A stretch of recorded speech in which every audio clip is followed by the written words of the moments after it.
नमस्ते जी, नमस्ते।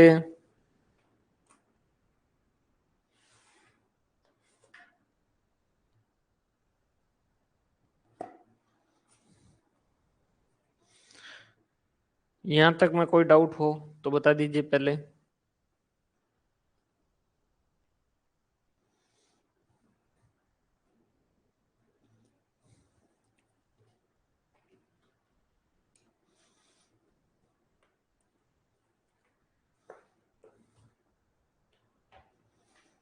Good evening जी।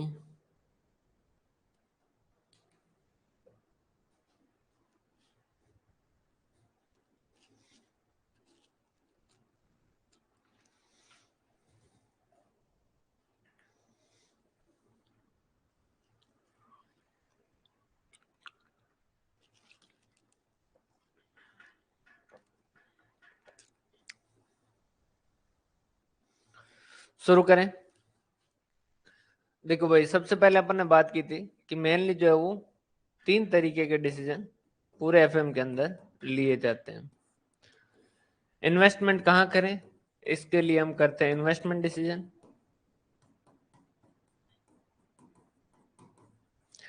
उसके लिए पैसा कहाँ से लेके आए, तो हम जो है करते हैं फाइनेंसिंग डिसीजन। और जो कमाया है उसमें से कितना बांटे और कितना रखें, उसके लिए हम करते हैं डिविडेंड डिसीजन।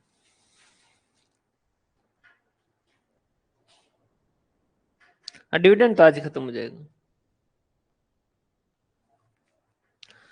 तो बात करें हम डिविडेंड डिसीजन की, तो डिविडेंड डिसीजन के अंदर हम क्या करेंगे। देखो, थ्योरी इसकी सिंपल ही है, ज्यादा थ्योरी जो है वो हार्ड है नहीं। कि भाई डिविडेंड डिसीजन की जो थ्योरीज है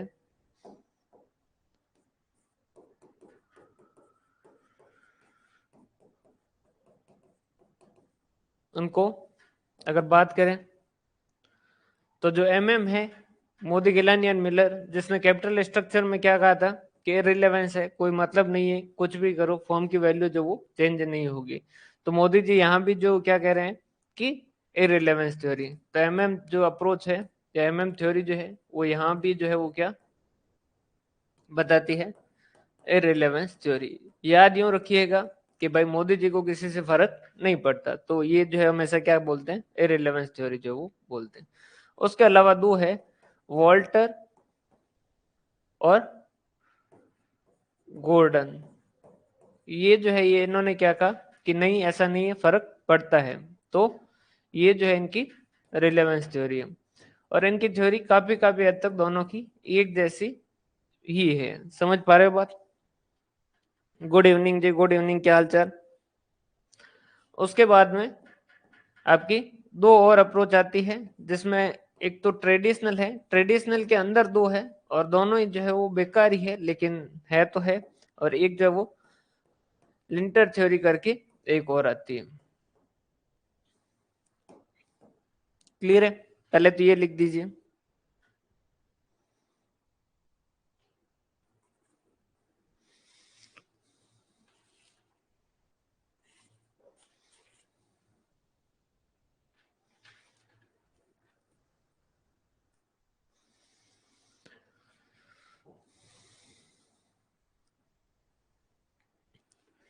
क्लियर है यहां तक का।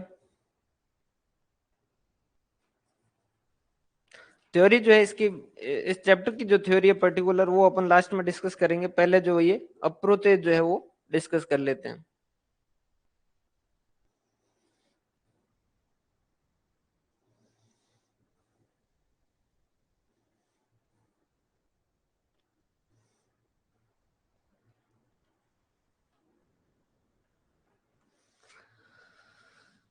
क्लियर है। सबसे पहले MM theory, Modigliani and Miller theory. MM theory जो है वो कब दी है, तो आप याद रखोगे तो कैसे याद रखोगे, वहां पर कब दी थी उन्होंने कैपिटल स्ट्रक्चर के अंदर, 1958 और 1963। पहले 1958 में दी और फिर 1963 में दी। उसके बीच में 1961 में आके वो यहाँ रायता फैला के गए थे। इसके ऊपर भी थ्योरी देखे गए। समझ पा रहे बात? पास वाली क्लास के अंदर जो डिविडेंड डिसीजन के ऊपर थ्योरी चल रही थी, ये वहां पर आए और उन्होंने कहा कि कोई फर्क नहीं पड़ता, और वो आर्बिट्रेज प्रोसेस के जरिए इन्होंने समझाया। इन्होंने क्या कहा कि जो शेयर की आज की वैल्यू है, अब क्वेश्चन क्या है कि हम डिविडेंड कितना दें। इन्होंने कहा कि डिविडेंड कितना ही दो, कोई भी फर्क नहीं पड़ेगा। हमने पूछा कैसे, तो उन्होंने कहा कि जो आज के शेयर की वैल्यू है वो कैसे पता करोगे, साल के अंत में शेयर की वैल्यू P1 मतलब कि ईयर एंड पे, और D1 divided by 1 plus KE जो है उससे करोगे तो आपकी क्या हो जाएगी, शेयर की वैल्यू आ जाएगी। हमने कहा फर्क कैसे नहीं पड़ेगा, तो उन्होंने कहा जैसे आपने 100 रुपए का शेयर है और उस पर 10 रुपए कमाए हैं, तो पहला ऑप्शन क्या है, पहला ऑप्शन आप क्या करो कि भाई आप 4 रुपए डिविडेंड दो, दूसरा ऑप्शन आप क्या करो 6 रुपए डिविडेंड दो, तीसरा ऑप्शन आप 0 रुपए डिविडेंड दो, चौथा ऑप्शन आपके पास अब 10 रुपए डिविडेंड दो। इसने कहा कि कोई भी फर्क नहीं पड़ेगा। हमने कहा कैसे, तो उन्होंने कहा देखो P0 इज इक्वल टू क्या होगा, P1 प्लस लास्ट में कितना दे रहे हो 4 डिवाइडेड बाय 10%, जैसे के जो वो 10% है, तो इसने कहा कि 1.10। यहाँ क्या हो जाएगा, P1 प्लस डिविडेंड कितना दे रहे हो 6 divided by 1.1, P1 plus 0 divide by 1.1, और P1 प्लस 10 डिवाइडेड बाय 1.10। हमने कहा फर्क क्यों नहीं पड़ेगा, तो उन्होंने कहा कि अल्टीमेटली आपने कमाए कितने, 100 रुपए पे 10 रुपए कमाए, अगर इस 10 में से 4 रुपए आप बांट दोगे तो 6 रुपए आपकी क्या हो जाएगी, शेयर की वैल्यू बढ़ जाएगी। तो जो शेयर आपका 100 रुपए का है वो कितने का हो जाएगा, 106 रुपए का हो जाएगा। तो P0 इज इक्वल टू क्या हो जाएगा, 106 प्लस 4 डिवाइडेड बाय 1.1। यहाँ कितना हो जाएगा, 104 प्लस 6 डिवाइडेड बाय 1.1। यहाँ कितना हो जाएगा, 110 प्लस 0 डिवाइडेड बाय 1.1, और यहाँ कितना हो जाएगा 100 प्लस 10 डिवाइडेड बाय 1.1। उन्होंने कहा, मोदी गिलानी एंड मिलर ने कहा कि ये जो कहते हैं कि भाई डिविडेंड देने से जो फर्क पड़ेगा, उन लोगों से मैं पूछना चाहता हूं कि क्या आप इस जेब से पैसा निकाल के इस जेब में पैसा डाल दो तो क्या रईस हो जाओगे, क्या पैसे वाले हो जाओगे क्या। हमने कहा कि नहीं यार, ऐसा तो कोई पैसे वाला नहीं होगा। तो उन्होंने कहा कि आप अगर पैसा जो है वो बांट देगी तो भाई इसकी और उसके शेयर की वैल्यू टोटल मिला के इतना पैसा साल के अंत में उसके पास होगा, शेयर होल्डर के पास। अगर वो डिविडेंड ज्यादा बांटेगा तो उसके पास दूसरी जेब में कम बचेगा, तो शेयर की वैल्यू 104 हो जाएगी। अगर वो कुछ भी न बांटे तो ये पूरे के पूरे पैसे रोक के रखेगा तो शेयर की वैल्यू 110 हो जाएगी, और अगर वो पूरा का पूरा बांट दे तो शेयर की वैल्यू में कोई भी इंक्रीज नहीं आएगा। क्लियर है। फिर इसने जो वापस इसको क्या किया, एक वही इसके पास एक ही तरीका था, आर्बिट्रेज के जरिए इसने वापस जो वो इसको एक्सप्लेन भी किया। यहां तक कोई डाउट हो तो पहले बता दीजिए भाई।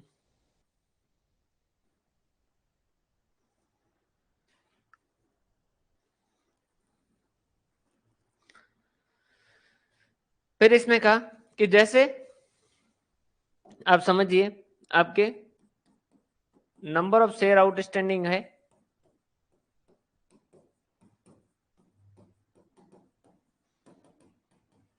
10,000 से, और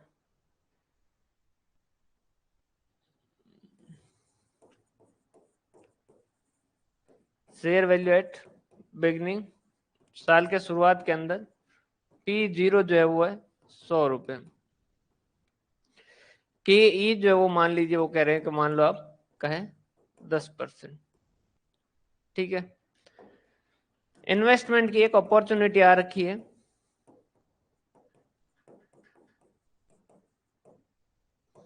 अपॉर्चुनिटी जो है वो 2 लाख रुपए की है, और आपकी जो है वो अर्निंग इस साल होने वाली है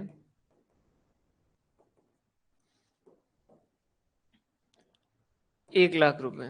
तो उन्होंने कहा कि देख लो फर्म की वैल्यू पे कोई भी तरीके का फर्क जो है वो नहीं पड़ेगा, चाहे आप कुछ भी करो। हमने कहा कि कुछ भी करो मतलब, उन्होंने कहा चाहे आप देते हो डिविडेंड चाहे नहीं देते हो कोई भी फर्क नहीं पड़ेगा। हमने कहा प्रूव करके बताओ, तो उन्होंने कहा बिल्कुल मेरा तो काम यही है, हम जो है वो आर्बिट्रेज के जरिए प्रूव करके बताते हैं। भाई थ्योरी सही से समझिएगा, क्योंकि थ्योरी से रिलेटेड ही उनकी क्या है, एजम्पशन है। जो थ्योरी में वो बातें कह रहे हैं वो की वो बातें ही उनको कहेगा। जैसे एक तो है जो क्या करता है, वो 1,00,000 रुपए है, मतलब कि पूरा का पूरा जो वो मान लीजिए क्या कर देता है, एक तो पहला ले लेते हैं कि नो डिविडेंड, कोई भी डिविडेंड नहीं दे, और एक जो है वो क्या करे, 5 रुपीज पर शेयर जो है वो एज ए डिविडेंड दे, और एक जो है वो क्या करे, अगर 10 रुपीज पर शेयर जो है वो डिविडेंड दे। तो उन्होंने कहा देखो आपको इन्वेस्टमेंट की कितने की जरूरत है,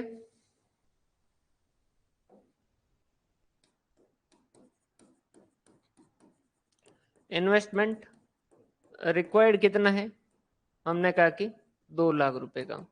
उसने कहा कि इसमें से डिविडेंड कितना बांट रहे हो, डिविडेंड पेड, हमने कहा कि इस वाले केस में तो कुछ भी नहीं बांट रहे। तो उन्होंने कहा कि पूरा का पूरा पैसा जो आप क्या कर लोगे, यूज कर लोगे। समझ पा रहे बात, पूरा का पूरा पैसा जो क्या कर लोगे, इस्तेमाल कर सकोगे। तो अमाउंट अवेलेबल कितना होगा,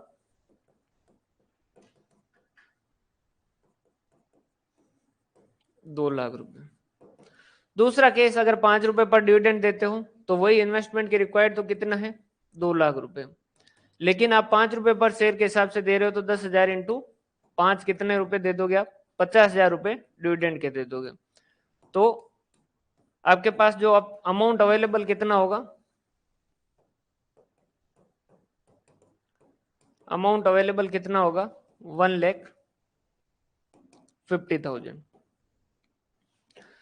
तीसरा केस कि अगर आपको 2,00,000 की जरूरत है और आप 10 रुपए के हिसाब से डिविडेंड बांटते हो, तो 10,000 इंटू 10 आपका 1,00,000 रुपए जो है वो डिविडेंड के रूप में बढ़ जाएगा। तो अमाउंट अवेलेबल कितना रहेगा आपका,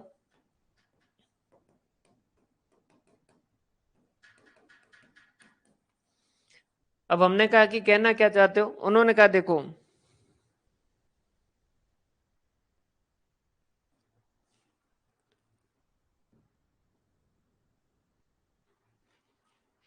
इन्वेस्टमेंट अपॉर्चुनिटी जो है वो 2,00,000 रुपए की,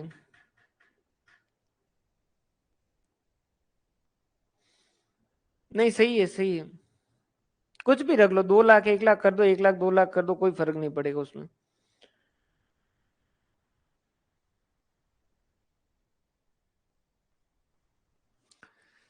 समझ पा रहे हो बात।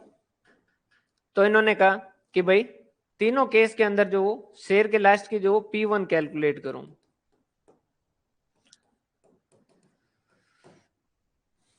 P1 जो है वो कैलकुलेट करो। हमने कहा क्यों, तो उन्होंने कहा देखो यहाँ जो है वो 2,00,000 रुपए की जरूरत है, वो कहाँ से लेके आओगे, हमने कहा कहाँ से लेके आएंगे, तो उन्होंने कहा कि नए शेयर इश्यू करके।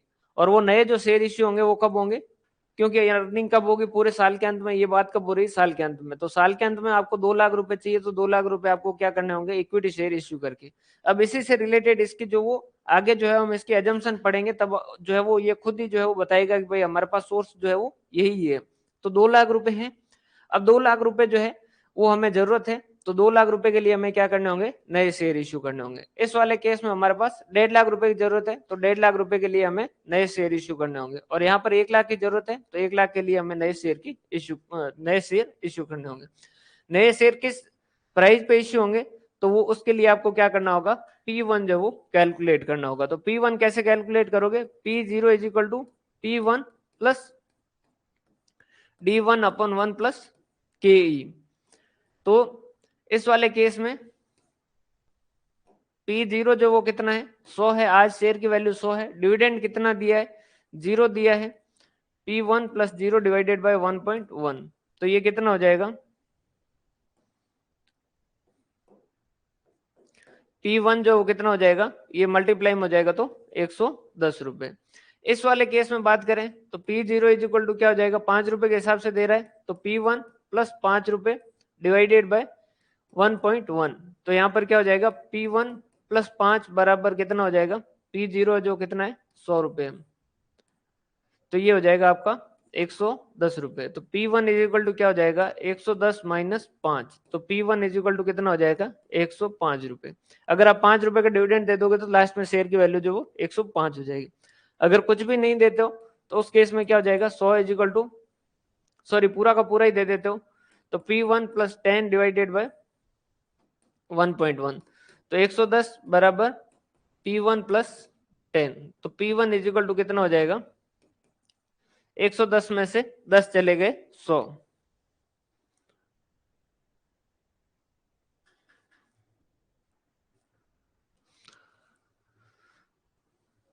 हाँ तो देखो, अच्छा मैंने गलत लिख दिया है क्या।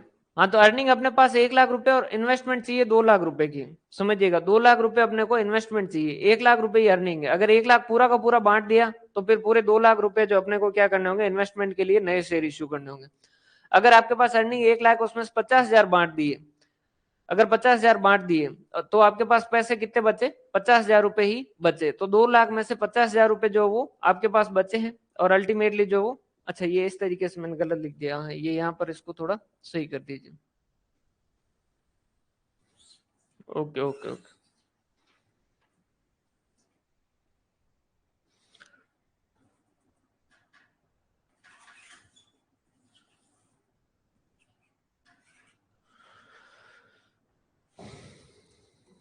देखो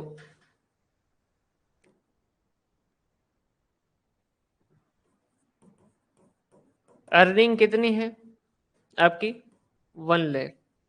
इसमें से डिविडेंड पेड कितना है, तो आप कहोगे कि 10,000 इंटू 5, 50,000 रुपए जो आप पे कर दोगे। तो अमाउंट जो है वो, अमाउंट अवेलेबल कितना होगा, amount available for investment, investment के लिए कितना बचेगा, 50,000 रुपए। तो extra amount required, extra amount required कितना है, एक्स्ट्रा कितने की जरूरत है, 2 लाख है, जिसमें से 50,000 तो रिटेन अर्निंग वाले बच गए, बाकी जो वो 1.5 लाख रुपए आपको और चाहिए। समझ पा रहे हो बात। यहाँ पर आपकी अर्निंग कितनी है, 1 लाख। बांट दिए कितने इस 1 लाख में से, पूरे के पूरे 1 लाख जो वो बांट दिए, क्योंकि आपने 10 रुपए के हिसाब से डिविडेंड दिया, तो 10,000 इंटू 10 के हिसाब से डिविडेंड दे दिया। तो आपके पास अमाउंट कितना बचा, अमाउंट फॉर इन्वेस्टमेंट कितना बचा, 0, कुछ भी नहीं बचा। तो आपको जो वो रिक्वायरमेंट कितने की है,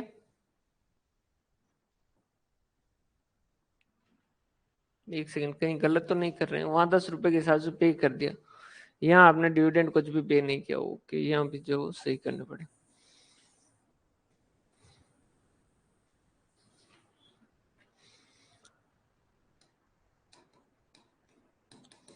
अर्निंग है आपकी 1 लाख रुपए, डिविडेंड पेड आपने कुछ भी नहीं दिया, तो अमाउंट फॉर इन्वेस्टमेंट, इन्वेस्टमेंट के लिए कितना पैसा बचेगा, पूरा 1 लाख का 1 लाख बचेगा। ठीक है, टोटल अमाउंट रिक्वायर्ड कितना है, 2 लाख। इसमें से फ्रॉम अर्निंग, अर्निंग में से कितना यूज कर लेंगे, 1 लाख पूरा का पूरा पड़ा है, तो नए शेयर कितने इश्यू करने पड़ेंगे,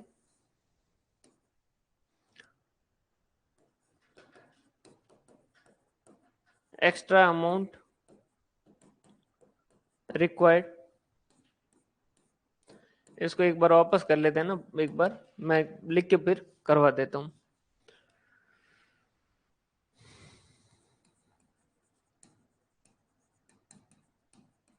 अमाउंट रिक्वायर्ड फॉर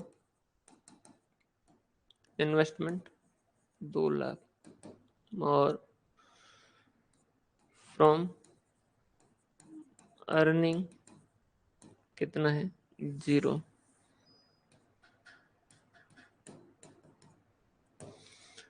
तो आपको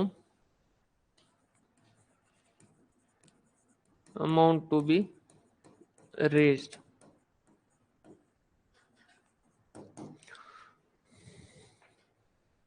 अब देखो एक बार वापस देख लीजिए भाई, है ना, समझिएगा।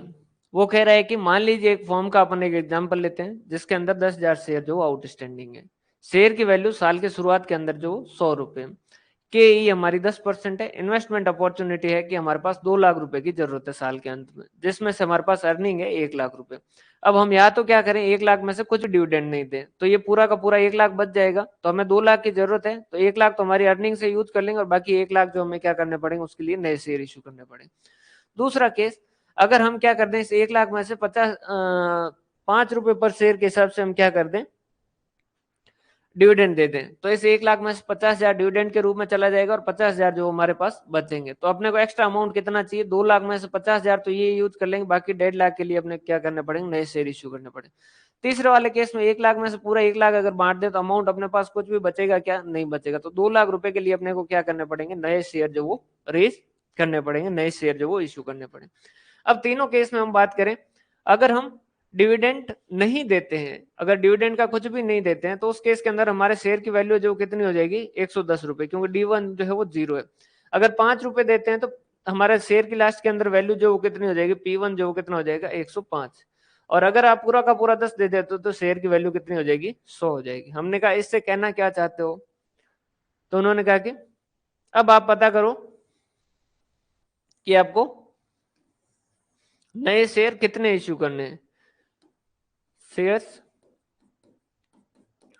टू बी इश्यूड, शेयर्स आपको कितने इश्यू करने पड़ेंगे। तो हमने कहा देखो, अगर पहले वाले केस की बात करें तो पैसा कितना चाहिए, 1 लाख रुपए चाहिए। पैसा कितना चाहिए, 1 लाख रुपए जो चाहिए। एक शेयर कितने का है, 110 का। तो आपको जो है पैसा कितना चाहिएगा, कितने शेयर इश्यू करने पड़ेंगे, 1 लाख डिवाइडेड बाई 110, तो आपको 909.09 पॉइंटों में लिखते हैं ना, नहीं तो फ्रैक्शन की जो वो एरर आएगी। यहां आपको पैसा कितना चाहिए था, अमाउंट कितने की जरूरत है आपको, 1.5 लाख की जरूरत है।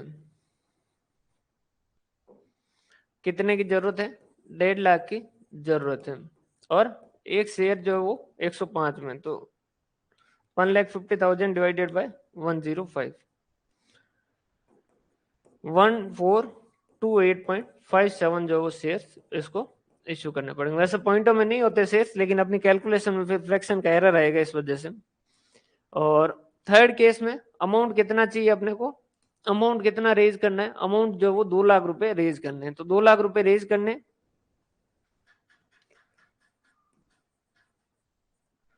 2 लाख रुपए रेज करने हैं, और एक शेयर कितने का है, 100 रुपए का।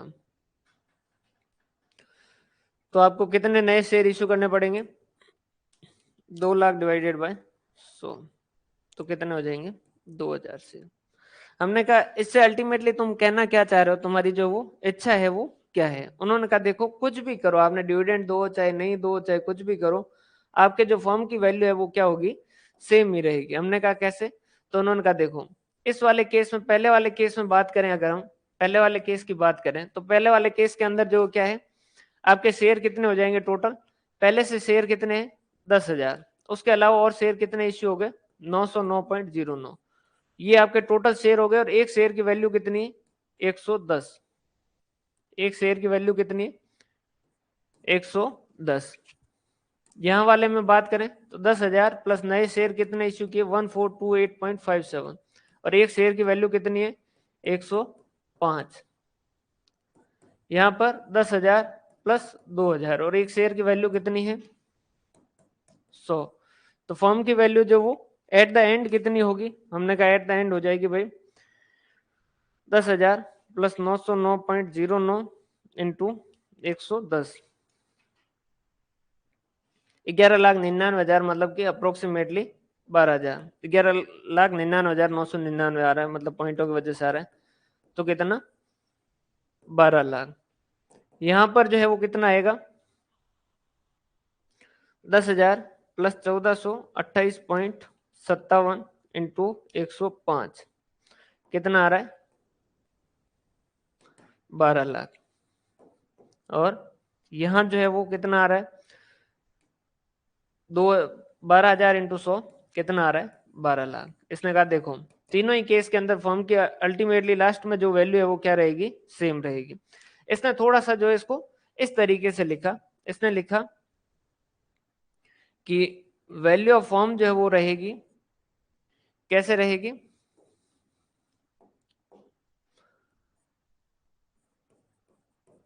Share outstanding plus new issue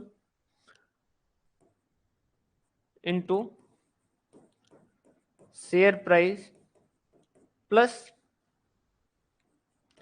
earning minus investment divided by क्या कर दो? 1 प्लस के ई कर दो। तो ये क्या हो जाएगी? फर्म की आज की वैल्यू हो जाएगी। हमने कहा कि ये क्या किया, इसके हिसाब से भी करके बताओ। तो उन्होंने कहा यहाँ की बात करें तो आपके शेयर कितने? 10,000 plus 909.5 sorry 909.09 multiply by 110 plus जो है वो कितना है? अर्निंग कितनी थी? 1 लाख थी और इन्वेस्टमेंट की जरूरत कितने की थी? 2 लाख की थी। डिवाइडेड बाय क्या कर दो? आपकी 1 प्लस के ई कितनी है? 1.10। ये आपके पास पहले ऑप्शन के अंदर। दूसरे ऑप्शन के अंदर आप जो है वो क्या करो? 10,000 प्लस नए शेयर कितने? 1428 पॉइंट कुछ थे, मल्टीप्लाई बाय शेयर की वैल्यू दूसरे ऑप्शन के अंदर कितनी थी भाई? 105 थी, मल्टीप्लाई बाय 105 और 105 और प्लस जो है वो कितना कर दो? 1 लाख आपकी अर्निंग है और माइनस कर दो 2 लाख डिवाइडेड बाय 1.10। और तीसरे केस के अंदर बात करें तो कितना है? 10,000 प्लस 2,000 इंटू 100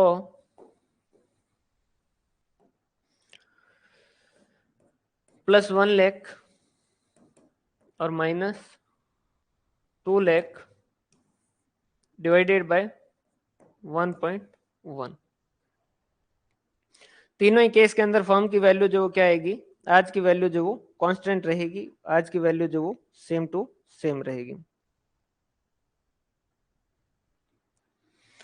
समझ पा रहे हो बात भाई?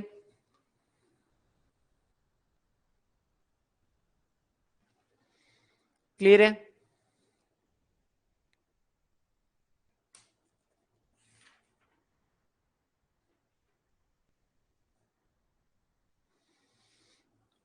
समझ पा रहे हो बात भाई? इसने जो इस तरीके से प्रूव करके, इसका यही काम है यहां भी और वहां भी। हमेशा याद रखिएगा, मोदी, गिलानी एंड मिलर को कैसे याद रखोगे? मोदी जी को कोई फर्क नहीं पड़ता, उन्होंने इररिलेवेंस थ्योरी ही थी। ठीक है, दो आदमी थे, फ्रैंको मोदी गिलानी और एक वो जो है वो मिलर। इन दोनों ने जो है वो अप्रोच दी। इन लोगों की 3 अप्रोच आपके लिए काम की है। कैपिटल स्ट्रक्चर में उन्होंने पहली बार 1958 के अंदर आके बात की थी। याद हो तो अपन जब कैपिटल स्ट्रक्चर बात कर रहे थे तो हमने कहा था कि क्लास के अंदर जो सबसे लास्ट में खड़ा हुआ था वो मोदी, गिलानी एंड मिलर, दो लड़के साथ में खड़े हुए और उन्होंने कहा कि कैपिटल स्ट्रक्चर कुछ भी रखो कोई भी फर्क नहीं पड़ेगा। और उनके एजम्पशन में उन्होंने लिया था कि भाई हम टैक्स को एज्यूम नहीं कर रहे हैं, इस वजह से वहां पर ये इतना कह के जो वो निकल गए। फिर उसके बीच में जो 1958 से नेक्स्ट थ्योरी विद टैक्स उन्होंने जो है वो दी थी 1963। तो बीच के 5 सालों में क्या किया? तो बीच के 5 सालों में ये इन्होंने 1961 के अंदर यहाँ पर आकर जो इन्होंने रायता फैलाया और इन्होंने कहा कि डिविडेंड भी कुछ भी दो, कितना दो, कोई भी फर्क नहीं पड़ता है फर्म की वैल्यू पे। तो इसके हिसाब से मैनेजर जो है उसको इस चीज के बारे में बिल्कुल भी सोचने की जरूरत नहीं कि डिविडेंड कितना दिया जाए। क्लियर है भाई? अब इसकी एजम्पशन किस तरीके की होगी? तो जब अपन इसकी एजम्पशन लास्ट में थ्योरी देखेंगे तो इसकी एजम्पशन जो है वो, इसका फॉर्मूला ध्यान रखिएगा, तो फॉर्मूले के हिसाब से जो वो इसकी एजम्पशन होगी।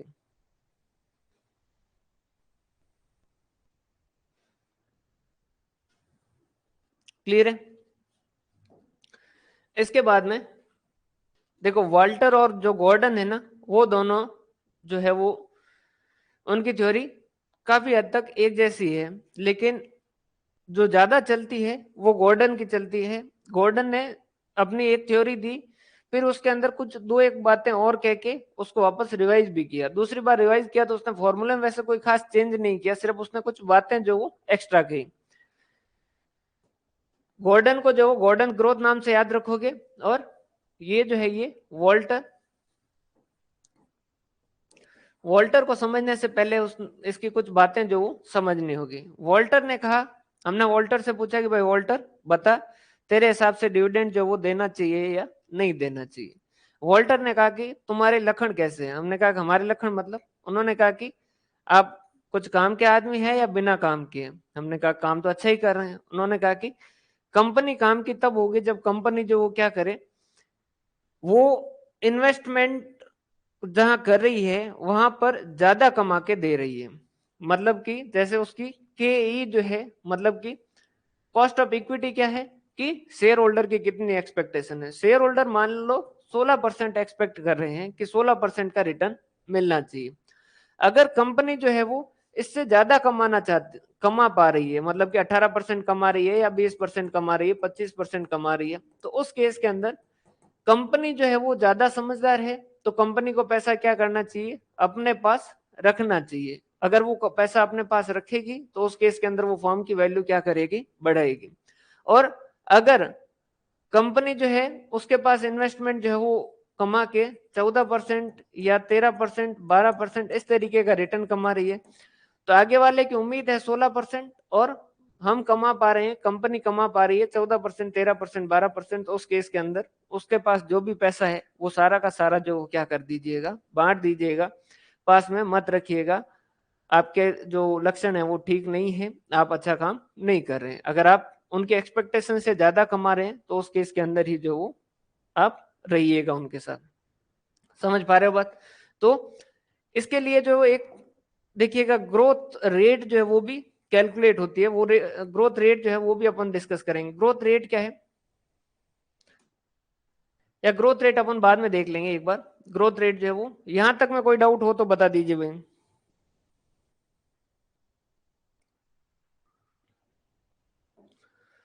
तो हमने कहा कि शेयर की वैल्यू जो वो कैसे डिसाइड होगी, P0 जो वो कैसे डिसाइड होगी।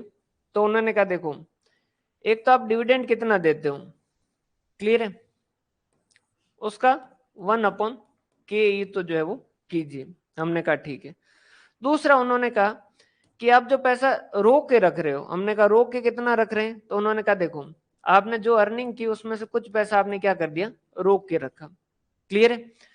ये जो पैसा रोक के रखा है, इस पैसे पे आप कमाओगे कितना, आर के हिसाब से, जो आपकी रेट ऑफ रिटर्न है उसके हिसाब से। तो इस हिसाब से आप क्या करोगे, इसे आजीवन जो कमाते जाओगे। समझिएगा, जैसे आपने 10 रुपए कमाए, 10 रुपए में से 4 रुपए आपने शेयर होल्डर को दे दिए, और 4-4 रुपए आप कंटिन्यूस दे रहे हो। तो ये तो 4 रुपए हैं, इन 4 रुपए की प्रेजेंट वैल्यू के हिसाब से देखो, ये 10 रुपए और ये 6 रुपए।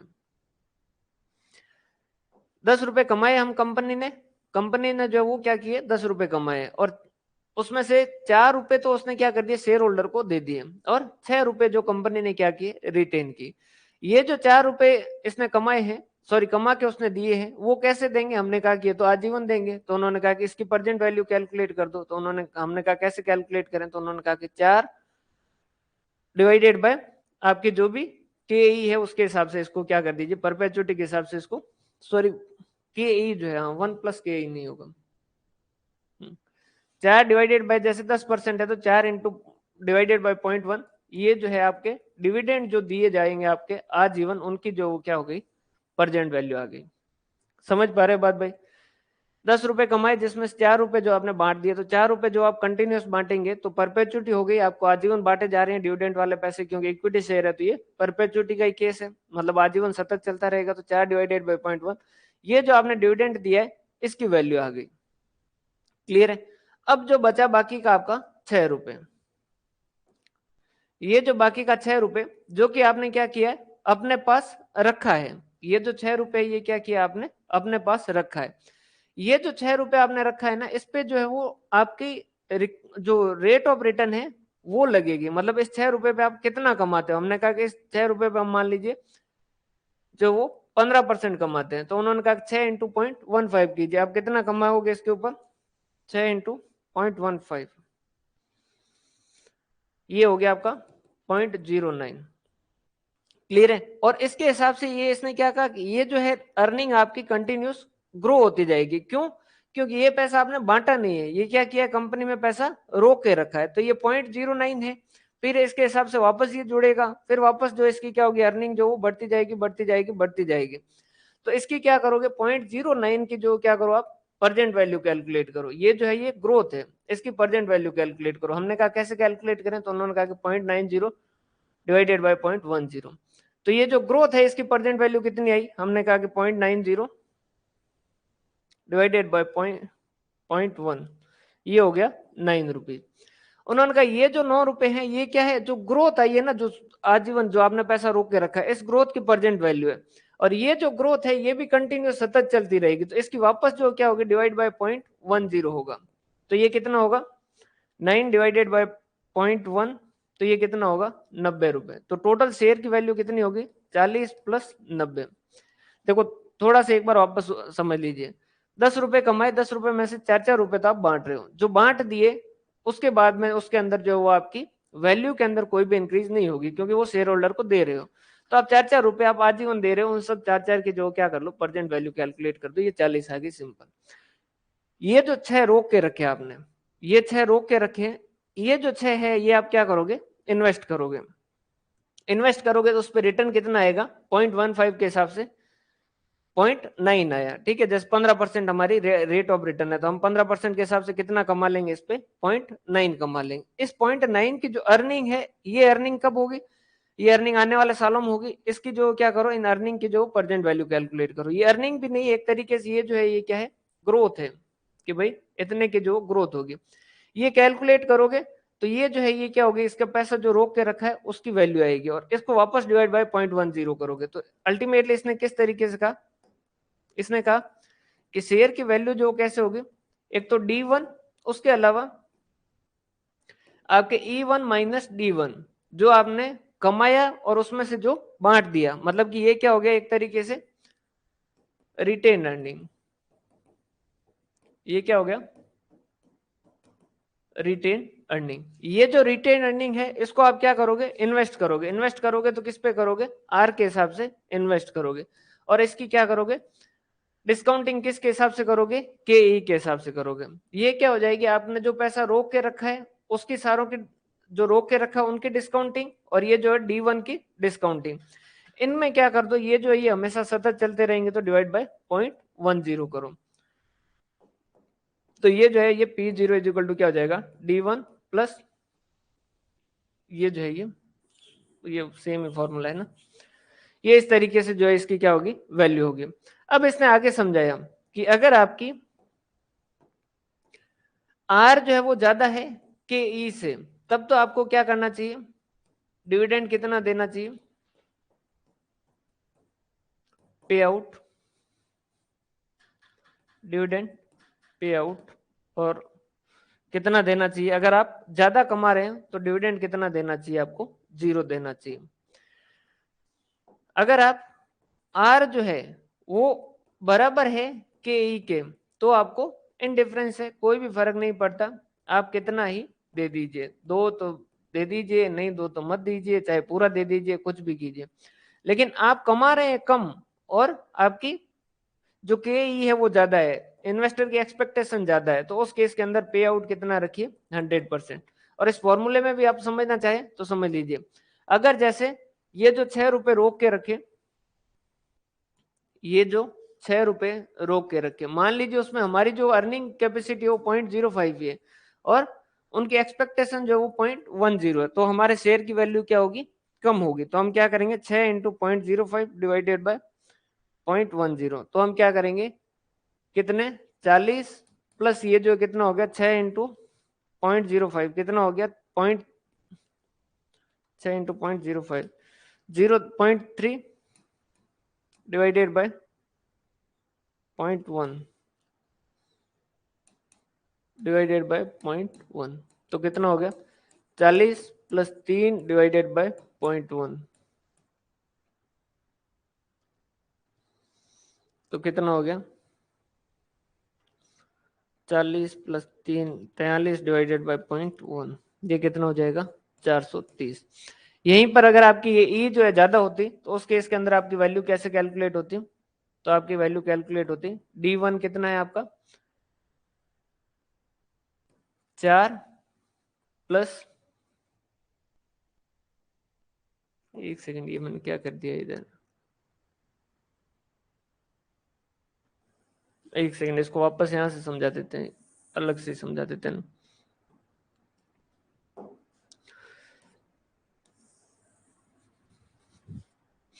एक तो है R बराबर जो वो 5% है और KE जो है वो 10% है।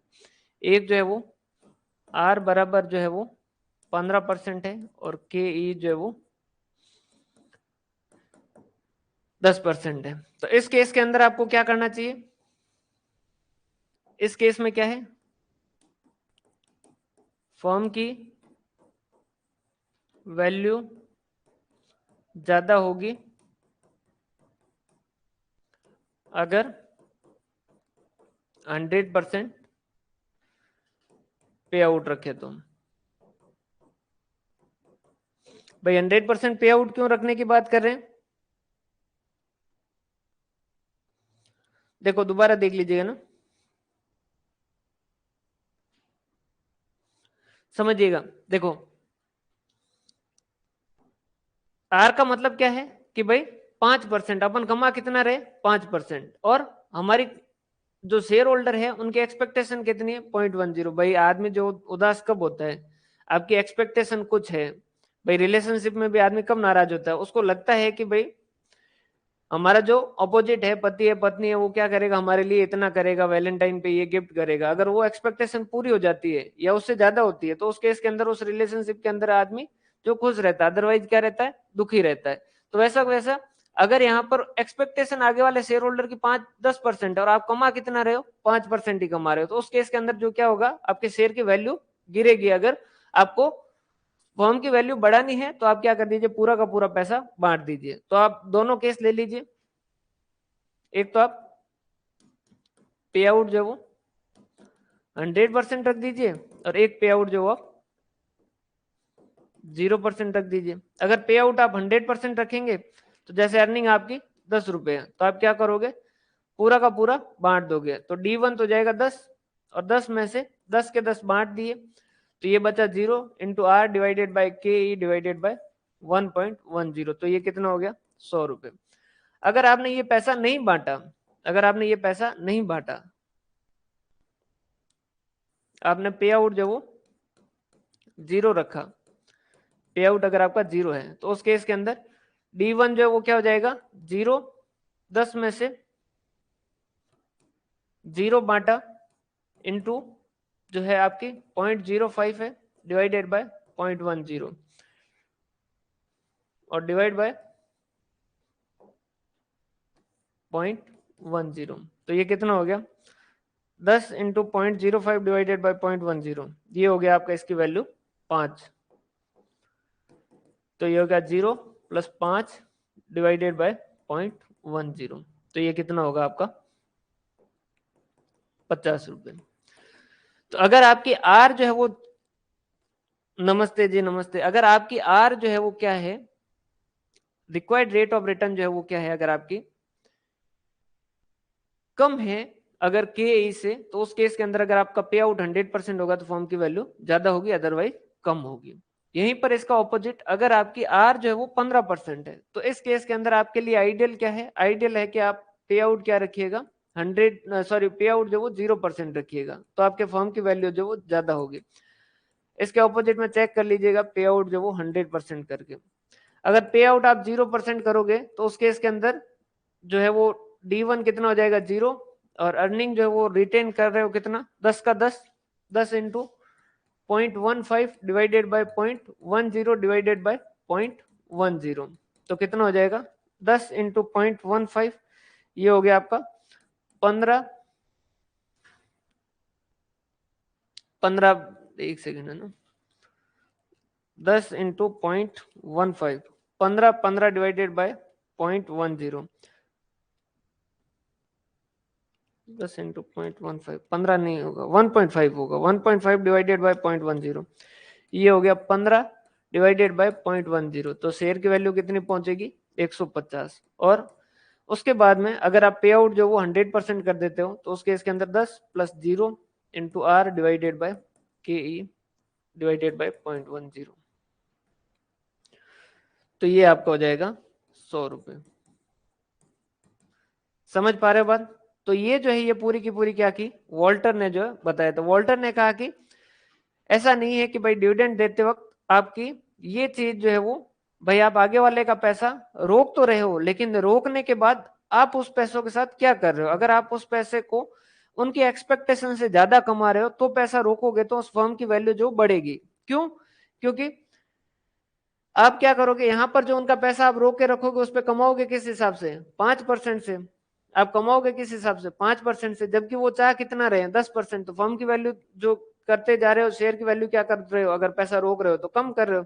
यहीं पर अगर आप कमा रहे हो 15% और आगे वाला जो 10% ही उम्मीद कर रहा है, तो एक्स्ट्रा 5% आप अगर उनके कमा के दोगे तो उस वजह से क्या होगी, उसकी शेयर की वैल्यू जो क्या होगी बढ़ेगी। भाई दो शेयर है, एक कंपनी जो है वो आके कहती है कि भाई मेरे में इन्वेस्ट कीजिए मैं अच्छा खासा कमा के दूंगा, दूसरा आके कह रहा है कि मेरे में इन्वेस्ट कीजिए मेरे में बहुत नुकसान है।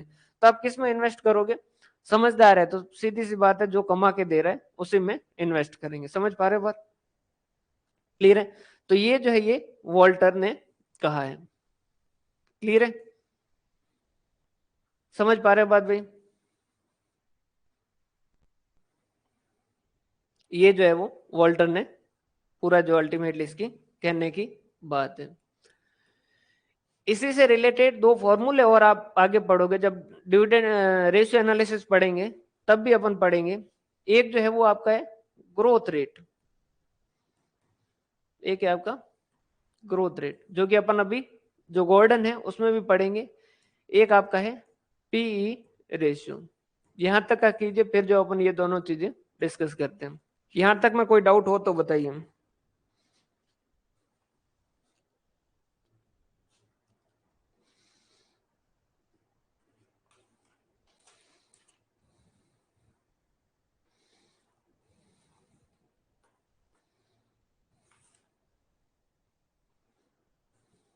क्लियर है?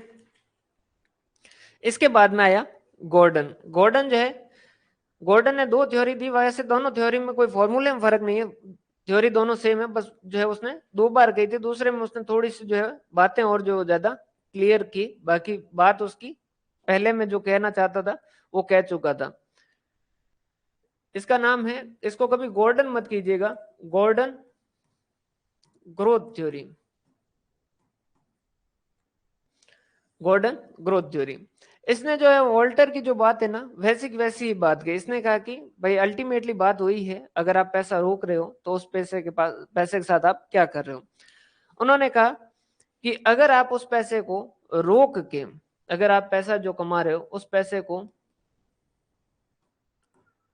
रोक के ज्यादा कमा रहे हो, ज्यादा कमा रहे हो तो क्या होगा, तो वैल्यू इंक्रीज होगी, वैल्यू इंक्रीज होगी। पहली बात तो उसने क्या कहा कि भाई देखो शेयर होल्डर जो है, शेयर होल्डर उसको ज्यादा जो पसंद है ना वो डिविडेंड है, डिविडेंड उसे मिलेगा तो उसे मजा आएगा। क्योंकि हर आदमी जो है वो अगर उसे पैसा आज हाथ में मिल जाए तो उस केस के अंदर जो उसकी क्या हो जाती है, रिस्क खत्म हो जाती है। भाई पैसा मिल गया बात खत्म, अब जो है वो कोई भी तरीके की रिस्क नहीं। तो आप उस पैसे को रोको तो उस केस के अंदर आप उसे क्या करो, ज्यादा कमाओ। तो उन्होंने कहा कि ग्रोथ रेट जो है वो डिसाइड करेगा B into R. B into R का मतलब क्या है, ग्रोथ रेट जो है वो कैसे डिसाइड होगी आपका, retention ratio into rate of return. हमने कहा ये क्या है, तो उन्होंने कहा देखो अगर आप 10 रुपए कमा रहे हो उसका 40% बांट दिया और 60% रोका, देखो 10 रुपए कमाए उसमें 40% आप बांट चुके हैं और 60% आपने रोका है। तो जो 40% बांट दिया उसके ऊपर कोई ग्रोथ हो सकती है क्या? नहीं, कोई भी ग्रोथ नहीं हो सकती। ये जो पैसा आपने फर्म में रोका है वो आप क्या करोगे, वापस री इन्वेस्ट करोगे।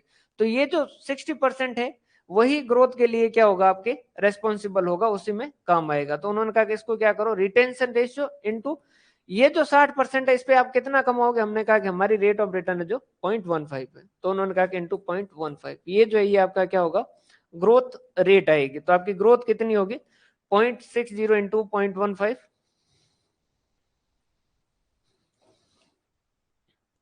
0.6 इंटू 0.15 कितना होगा, 0.09। ये आपकी क्या होगी, ग्रोथ रेट होगी।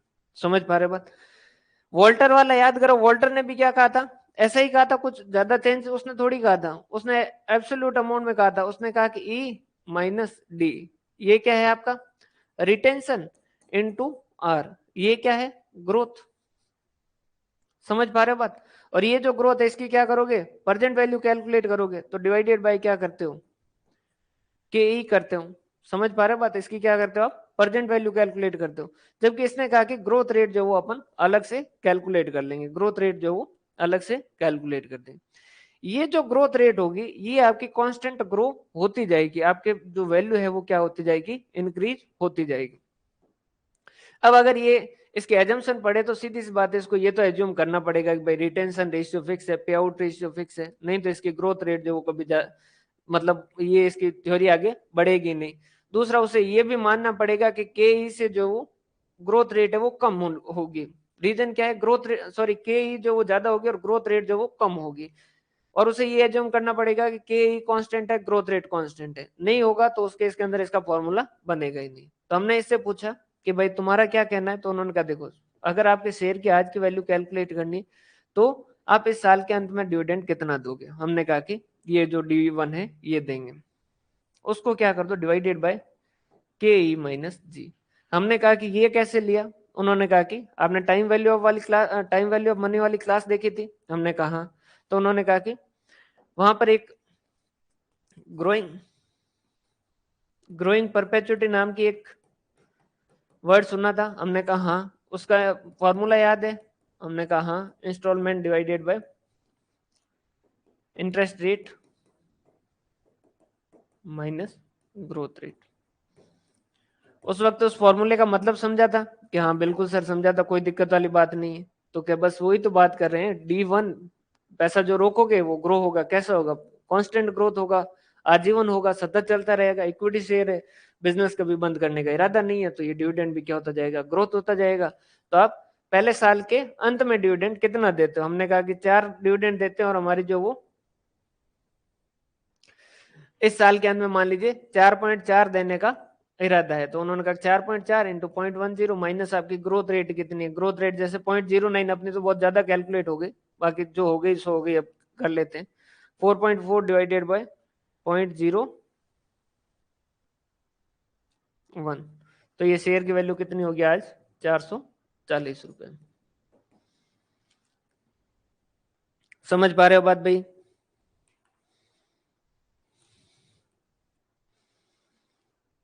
क्लियर है, समझ आ रही बात। तो अल्टीमेटली इसका जो फॉर्मूला है वो क्या है कि आपके शेयर की आज की वैल्यू कैलकुलेट करनी है, D1 अपॉन के ई माइनस जी कर दो। हमने कहा कि ये जी कैसे कैलकुलेट होगा, तो उन्होंने कहा कि जी इज इक्वल टू होगा बी इंटू आर। हमने कहा ये बी क्या है, तो उन्होंने कहा बी जो है वो आपका रिटेंशन रेशियो है। हमने कहा रिटेंशन रेशियो ही क्यों लेंगे, तो उन्होंने कहा कि जो पैसा बांट चुके हो, जो चिड़िया उड़ चुकी है, उसके ऊपर तो कोई भी तरीके का आपको ग्रोथ होगा नहीं। हमने कहा आर क्या है, तो उन्होंने कहा कि ये है आपकी रेट ऑफ रिटर्न। क्लियर है भाई, समझ पा रहे हो बात। हमने कहा कि आपके कुछ सजेशन, डिविडेंड कितना देना चाहिए कितना नहीं देना चाहिए। उन्होंने कहा कि वोल्टर देके गया है वही सेम ही जो वो बात है हमारी भी। हमने कहा क्या, तो उन्होंने कहा अगर आर आपका ज्यादा है के ई से तो आप पे आउट करो 0। अगर आपका आर जो है वो बराबर है के ई के तो आप इंडिफरेंस रहो, कोई फर्क नहीं पड़ता, जितना मन पड़े उतना जो वो डिविडेंड दो मत दो। और अगर आप कम रहे हो के ई जो वो आपकी ज्यादा है तो उसके इसके अंदर पूरा का पूरा पैसा जो डिविडेंड के रूप में बांट दो।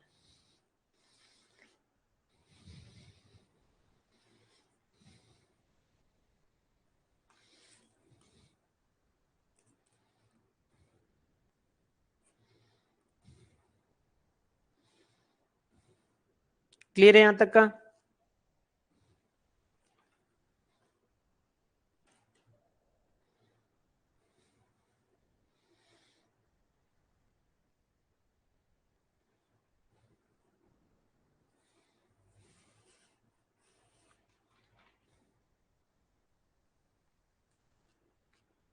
क्लियर है?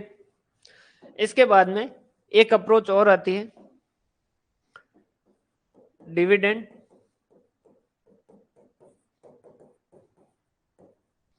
डिस्काउंट मॉडल या फिर डिविडेंड यील्ड मॉडल। ये क्या कहता है, आपके शेयर की आज की वैल्यू कैलकुलेट करनी है, शेयर के आज की वैल्यू कैलकुलेट करनी है, तो तीन चीजें हो सकती है कि आप एक तो क्या करो,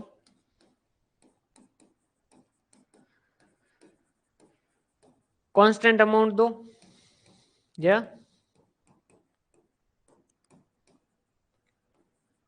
कांस्टेंट अमाउंट विथ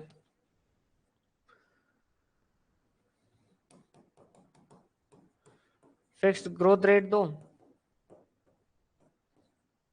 या फिर आप क्या करो, वेरिएबल रेट से डिविडेंड दो। उन्होंने कहा कि अगर कांस्टेंट देते हो तो उस केस के अंदर आपके P0 जो है वो क्या हो जाएगा, D1 या D1 या D0 कुछ भी करो, इसके अंदर तो सेम ही रहेगा, डिवाइडेड बाय KE, क्योंकि यहाँ कोई ग्रोथ होनी नहीं है, कांस्टेंट अमाउंट है। अगर आपका ग्रोथ हो रही है तो गॉर्डन वाला बात जो है वो सेम ही है, D1 divided by KE minus G। और अगर वेरिएबल है तो उस केस के अंदर आपको क्या करना होगा,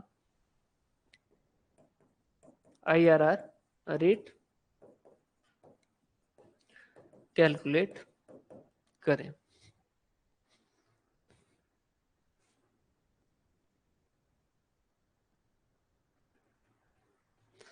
नोट्स में R बराबर के क्यू ऑप्टिमम कहाँ है, वोल्ट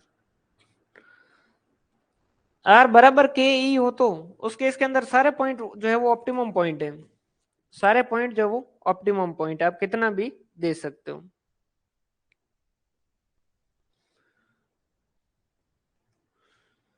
एवरी पे आउट रेशियो इज ऑप्टिमम, जितना मन करे उतना दो, क्योंकि हर पे वैल्यू जो वो सेम ही रहेगी।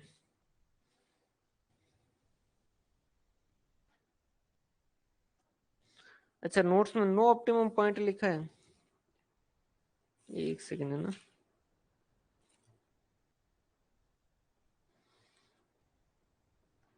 भाई इसको चेंज कर दीजिएगा, एवरी पॉइंट इज ऑप्टिमम लिख दीजिएगा, एवरी पे आउट रेशियो इज ऑप्टिमम लिख दीजिएगा। कोई भी जो है वो किसी पॉइंट पे रखो वो ऑप्टिमम है।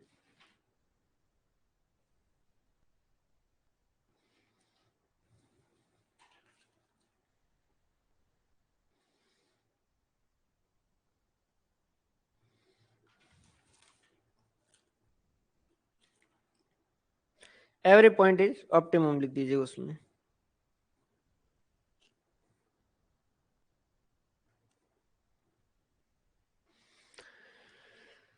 क्लियर है यहां तक का? उसके बाद में ट्रेडिशनल जो है, ये जो थ्योरी है दोनों, ये नहीं चलने का इनका कारण भी था कि इनके जो है वो इन्होंने जो बातें कही वो आधी बातें जो कह के निकल गए, इन्होंने जो पूरी बातें बताई भी नहीं, जिसमें दो है, एक तो ग्राम और डॉट जो है वो है, ग्राम एंड डॉट है। ग्राम और डॉट ने क्या कहा कि इन्वेस्टर जो है वो ज्यादा डिविडेंड के प्रति कंसर्न है और अर्निंग के प्रति कम कंसर्न है, तो उन्होंने क्या कहा, P0 जो है वो क्या होगा, डिविडेंड तो पूरा लो और अर्निंग में क्या कर दो, डिवाइड बाय 3 करो। हमने कहा कि ये जो है डिवाइड में 3 क्यों करते हैं, तो उन्होंने कहा कि क्योंकि अर्निंग जो वो इतनी ज्यादा यूजफुल नहीं है, तो हमने कहा डिवाइड में 3 क्यों करो, 2 क्यों नहीं करते हैं, 4 नहीं करते हैं, 5 नहीं करते, क्यों नहीं करते, उन्होंने कहा कि मेरी इच्छा है यही रखो, और उसने कहा कि इसको m से मल्टीप्लाई कर दो। हमने कहा ये m क्या है, उसने कहा कि मल्टीप्लाई फैक्टर है। हमने कहा ये मल्टीप्लाई फैक्टर क्या है, उसने कहा कि एक होता है। हमने कहा इसके बारे में कुछ और डिटेल, उसने कहा कि और कोई भी डिटेल नहीं है। तो जो इस तरीके से जवाब देगा क्या वो ज्यादा चलेगा क्या?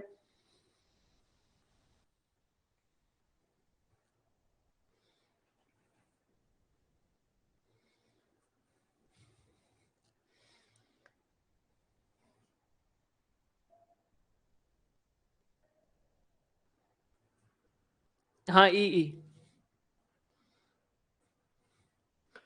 उसके बाद में एक और आया, उसने भी जो है वो इसी तरीके की बातें की।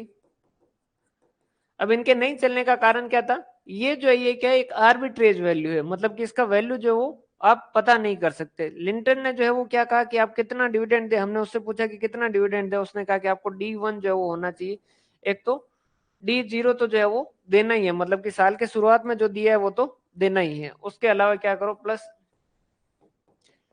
ईपीएस इंटू जो आपका टारगेट पे आउट रेशियो है वो कीजिए,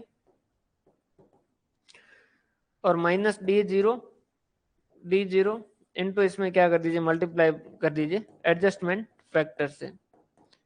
एफ जो है वो क्या है, उसने मल्टीप्लाई फैक्टर लिया और इसने क्या लिया, एडजस्टमेंट फैक्टर। अब ये क्या है एडजस्टमेंट फैक्टर, ये भी उसने कहा कि ये कैलकुलेट होता है।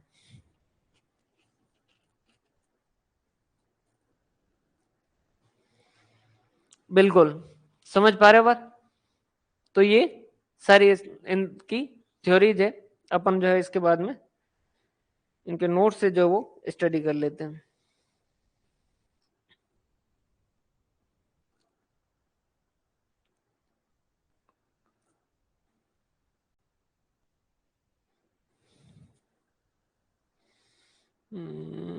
ये डिविडेंड डिसीजन मैंने कहाँ दे दिया,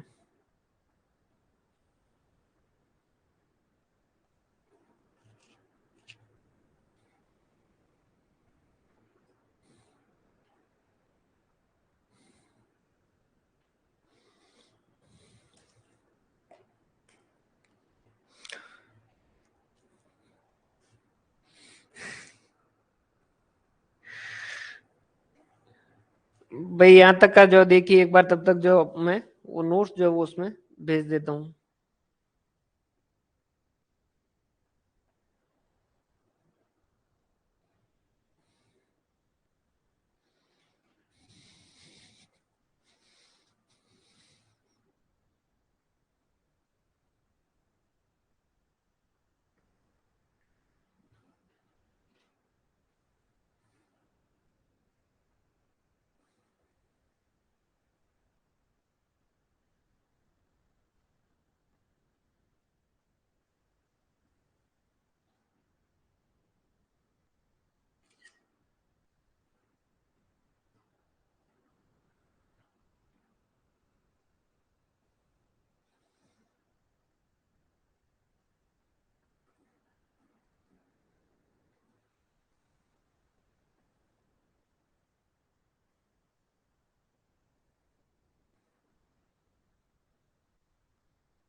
देखो भाई डिविडेंड डिसीजन क्या है, तीन तरीके के डिसीजन, फाइनेंशियल, इन्वेस्टमेंट और डिविडेंड। एक बढ़िया इंपॉर्टेंट डिसीजन है मैनेजमेंट का।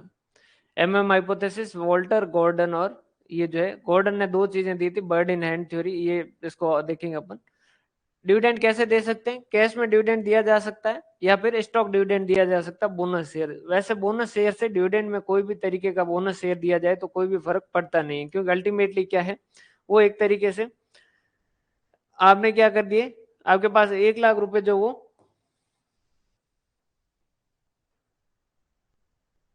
ये कंपनी की सिचुएशन थी कि इसके 10,000 शेयर थे और एक शेयर जो वो 10 रुपए का था, इनकी वैल्यू थी वो 1 लाख रुपए थी और 50,000 इनके रिजर्व थे। ठीक है, तो अगर फर्म इसके एक शेयर की वैल्यू की बात करें तो कितने के होंगे, टोटल 1.5 लाख की वैल्यू है, डिवाइडेड बाय 10,000, तो एक शेयर जो वो कितने का होता, 15 रुपए का इसकी वैल्यू थी, 10 रुपए इसकी फेस वैल्यू थी। अब इन्होंने क्या किया, पैसा जो है वो, पैसा तो दिया नहीं और अल्टीमेटली इन्होंने क्या किया, ये जो 50,000 इनके रिजर्व एंड सरप्लस थे वो क्या कर दिया उन्होंने, as a bonus share issue कर दिए। तो अब जो है वो शेयर कितने हो गए इनके, 15,000 शेयर हो गए, 15,000 इंटू 10, टोटल वैल्यू कितनी, 1,50,000। तो अब एक शेयर की वैल्यू कितनी होगी, 1,50,000 डिवाइडेड बाय शेयर हो गए 15,000, तो एक शेयर की मार्केट वैल्यू होगी 10। लेकिन जिसके पास 10,000 शेयर में, मतलब जिसके पास 2 शेयर थे, उसको एक शेयर क्या मिला होगा, बोनस मिला होगा, तो उसके पास 3 शेयर होंगे। तो पहले 2 शेयर उसके पास थे तो 2 15 के थे जो कि 30 रुपए के थे, अब 3 शेयर है 10 रुपए के, अल्टीमेटली इसके पास वैल्यू कितनी है, 30 रुपए की, 30 रुपए। तो ये जो स्टॉक डिविडेंड होता है, बोनस शेयर जो होता है, वो बोनस शेयर एक तरीके से बेवकूफी बनाया जाता है, उसमें किसी भी तरीके की वैल्यू जो वो इंक्रीज होती नहीं है, शेयर होल्डर को कुछ भी मिलता नहीं है। इसमें सिर्फ ये होता है कि ये जो आपके रिजर्व एंड सरप्लस है उनको कैपिटलाइजेशन होता है। तो इस वजह से कहा जाता है कि अगर डिविडेंड जो है वो बोनस शेयर के रूप में दिया जाए तो शेयर होल्डर को अल्टीमेटली उनको मिलता कुछ भी नहीं है, उनके जो रिजर्व एंड सरप्लस उनका कैपिटलाइजेशन होता है, उसके अलावा कुछ भी फर्क नहीं पड़ता है। समझ पा रहे हो बात भाई? इसके बाद में है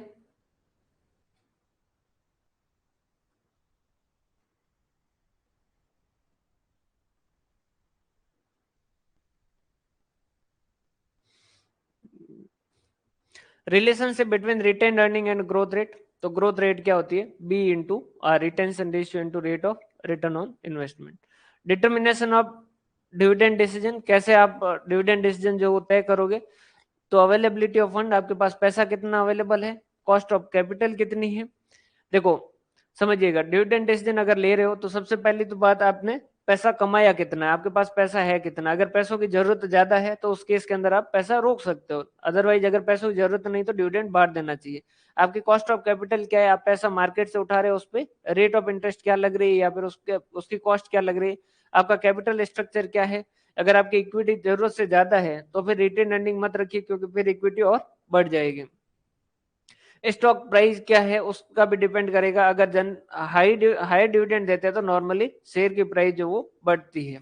नॉर्मली ये ऐसा कहा जाता है कि भाई डिविडेंड अगर बढ़ाया जाए तो उस केस के अंदर जो वो प्रॉफिट जो वो बढ़ता है, लेकिन ये कोई रूल नहीं है।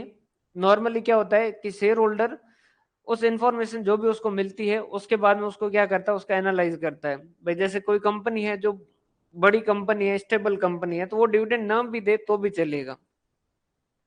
या फिर अपने को लगता है जैसे कि अडानी जो अभी सोलर के अंदर इन्वेस्ट करने वाला, तो उस केस के अंदर अगर अपने को ये एक्सपेक्टेशन है कि वो जहाँ इन्वेस्ट कर रहा है वो सही जगह इन्वेस्ट कर रहा है और वहां पर रिटर्न जो वो ज्यादा मिलेगा, तो डिविडेंड कम भी मिलेगा तो भी शेयर होल्डर जो वो खुश हो जाएंगे और उसकी वैल्यू जो वो बढ़ेगी। उसमें कोई भी ऐसा हार्ड एंड फास्ट रूल नहीं। इन्वेस्टमेंट अपॉर्चुनिटी इन हैंड, पैसा रोक के रखे हैं लेकिन उसके लिए हमें कोई इन्वेस्टमेंट करने के लिए ऑप्शन ही नहीं है, तो फिर पैसा रोक के रखने से कोई मतलब नहीं। Internal rate of return, R क्या है, हम जो पैसा रोक के रखे हैं वो जहां लगाएंगे वहां पर हमें कमाई कितनी हो रही है। ट्रेंड इन इंडस्ट्री क्या है, जिस इंडस्ट्री में हम है वो क्या ग्रोइंग है या डिक्लाइनिंग वाली फेज के अंदर, अगर ग्रोइंग है तो उस केस के अंदर हमें पैसा ज्यादा रोक के रखना चाहिए। शेयर होल्डर की एक्सपेक्टेशन क्या है, लीगल कंस्ट्रेंट क्या है। वैसे आज के टाइम में लीगल कंस्ट्रेंट इतने नहीं है, पहले के टाइम में जो पुराना कंपनी एक्ट था उसके अंदर जो काफी लीगल कंस्ट्रेंट थे कि भाई आप ये चीजें नहीं दोगे, ये पहले लेस करना होगा, उसके बाद जो है वो दोगे। टैक्सेशन वगैरह, डीडीटी क्या है, डिविडेंड डिस्ट्रीब्यूशन टैक्स वगैरह किस तरीके का लग रहा है, वो सारी चीजें मैटर करेगी। Principal consideration in dividend policy, financial need of company, company को पैसों की कितनी जरूरत है। डिविडेंड को पे करने में कुछ कंस्टेंट होते हैं, कुछ बाधाएं होती है, कौन सी, जैसे लीगल हो सकती है जो कि आज के टाइम में नॉर्मली कम है। जैसे कई बार क्या होता है कंपनी के अंदर डेप्ट ज्यादा ले रखा हो तो उस केस के अंदर आप जो हो पहले उनका पेमेंट करना होगा, उसके पहले आप डिविडेंड नहीं दे सकते। प्रॉफिट है तो ही डिविडेंड दे सकते हो, अगर आपके पास प्रॉफिट नहीं है तो पुराने रिजर्व से दे सकते हो, लेकिन उसमें पुराने 3 सालों का एवरेज वगैरह लेते हो, तो वो सारी क्या है लीगल कंस्टेंट है, लीगल बाधाएं है कि उससे ज्यादा नहीं दे सकते हो। लिक्विडिटी, आपके पास पैसा कितना है, अमाउंट कितना अवेलेबल है, ये डिपेंड करेगा। उसके बाद में access to capital market, existing control dilute, ये समझिएगा। अगर आप जैसे पैसा रिटेन अर्निंग रोकी नहीं और आपने डिविडेंड बांट दिया और फिर पैसों की जरूरत पड़ेगी तो आपको क्या करना पड़ेगा, नए शेयर इश्यू करने पड़ेंगे। नए शेयर इश्यू करोगे तो क्या होगा, एग्जिस्टिंग जो कंट्रोल है वो डाइल्यूट होगा। जैसे पहले 10,000 शेयर थे तो जिसके पास 10 शेयर थे वो उसका हिस्सा कितना था, 10 डिवाइडेड बाय 10,000। अब कंपनी ने 5,000 शेयर और इश्यू कर दिए तो उसके पास तो शेयर 10 ही है, लेकिन अब उसका हिस्सा कितना, 10 डिवाइडेड बाय 15,000, तो क्या हो जाएगा, एग्जिस्टिंग कंट्रोल जो उसका डाइल्यूट होगा। इन्वेस्टमेंट अपॉर्चुनिटी कितनी है, शेयर होल्डर की डिजायर क्या है, स्टेबिलिटी ऑफ डिविडेंड क्या है, कांस्टेंट डिविडेंड पर शेयर दिया जा रहा है। देखो डिविडेंड जो किस तरीके से दिया जा सकता है, कांस्टेंट डिविडेंड 2-2 रुपए देंगे इस तरीके से, या फिर constant percentage of net earning, जितना कमाएंगे उसका 20% जो वो डिविडेंड देंगे, या फिर स्मॉल कांस्टेंट अमाउंट पर शेयर प्लस एक्स्ट्रा डिविडेंड कि भाई 2 रुपए जो फिक्स देंगे और उसके अलावा जितना प्रॉफिट होगा उसका कुछ हिस्सा जो वो देंगे, किसी भी तरीके से दिया जा सकता है। मैच्योर कंपनी होती है तो मैच्योर कंपनी का मतलब क्या होता है कि उसने वो अब पूरी तरीके से स्टेबल हो गई है। देखो कंपनी जब भी होती है तो कंपनी हो चाहे कोई भी हो, कंपनी हो चाहे कोई पॉलिटिकल पार्टी हो, उनको जब भी देखोगे तो शुरुआत के अंदर वो क्या हो गया, स्टार्टअप होगा तो उनका शुरुआत के अंदर ग्रोथ जो बहुत तेज होगा, एक टाइम होगा उसके बाद वो मैच्योर होगी, फिर उनके अंदर जो इतनी ग्रोथ नहीं होगी और फिर जो उनका डिक्लाइन होगा। चाहे जिसका देख लो आप, पॉलिटिकल पार्टी का देख लो, कांग्रेस का देख लो, भाई शुरुआत के अंदर ग्रोथ हुई, बहुत अच्छी ग्रोथ हुई, फिर मैच्योर हुई। अब बीजेपी जो है वो क्या हो रही है, ये ग्रोइंग फेज के अंदर है, फिर धीरे धीरे क्या होंगे, इनके अंदर भी टिकट जो पैसा देके बांटने शुरू होंगे, फिर ये भी मैच्योर होगी, फिर ये भी डिक्लाइन होगी। तो ये अल्टीमेटली क्या है, जो कंपनियां मैच्योर हो जाएगी उनके पास इतने इन्वेस्टमेंट अपॉर्चुनिटी नहीं रहती है, क्योंकि वो कंपनी का बहुत बड़ा जो कंपनी जो बहुत अच्छे तरीके से फैल चुकी है, जितनी फैलनी है, तो उसके बाद में उसके अंदर एक तरीके से स्टेबिलिटी आ जाती है, तो उसके वजह से उसमें इतना इन्वेस्टमेंट अपॉर्चुनिटी नहीं रहती है। तो ये क्या करते हैं, नॉर्मली फ्यू इन्वेस्टमेंट अपॉर्चुनिटी, इस वजह से ये जितना कमाते उतना बांट देते हैं। वहीं पर अगर ग्रोइंग कंपनी है, अगर कोई नई कंपनी है तो उस केस के अंदर उसे ज्यादा पैसों की जरूरत है।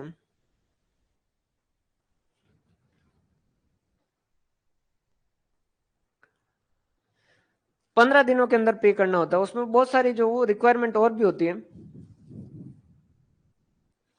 अगर वो कोई बेनामी है तो उस केस के अंदर अलग जो वो अकाउंट के अंदर ट्रांसफर करने होते हैं, और फिर लास्ट के अंदर जो वो इन्वेस्टर अगर 7 साल तक भी नहीं कोई क्लेम करे तो फिर इन्वेस्टर एजुकेशन फंड करके होता है उसके अंदर ट्रांसफर करते हैं। तो ग्रोथ कंपनी है, जो नई कंपनी है उसके अंदर पैसों की ज्यादा जरूरत है, तो उसे क्या करना चाहिए, लो पे आउट रखना चाहिए। ये आ गया सबसे पहले मोदी गिलानी एंड मिलर, इसने कहा इररिलेवेंस थ्योरी है। दो लोग थे, Franco Modigliani and Merton Miller in 1961, वहां 1958 और 63, यहाँ 1961। एजम्पशन क्या है, perfect capital market, rational investor.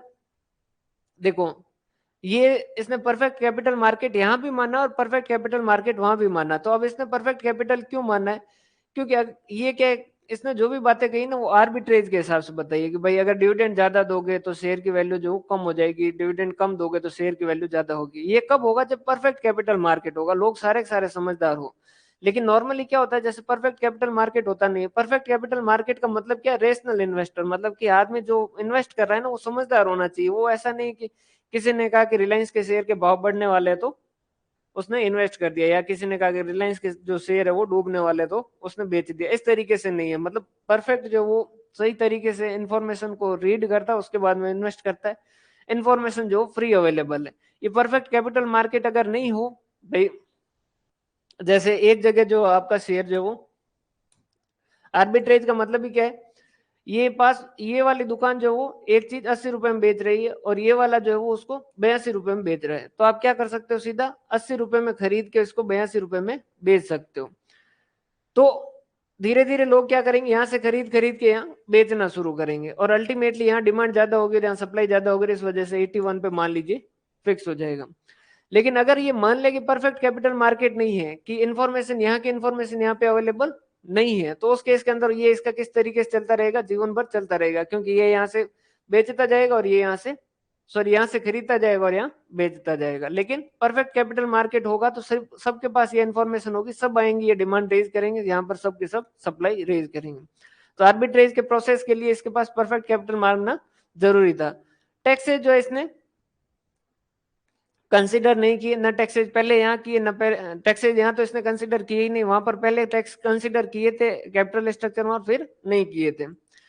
Fixed investment policy, all investment should be finance through equity only. अब ये जो ये क्यों कहा, क्योंकि अपन जो है वो इसका देख रहे थे कि भाई इसके शेयर कितने हैं, शेयर कितने हैं प्लस न्यू शेयर कितने हैं, इनटू जो है वो क्या कर रहा था, जो भी उसकी P1 है plus investment minus earning.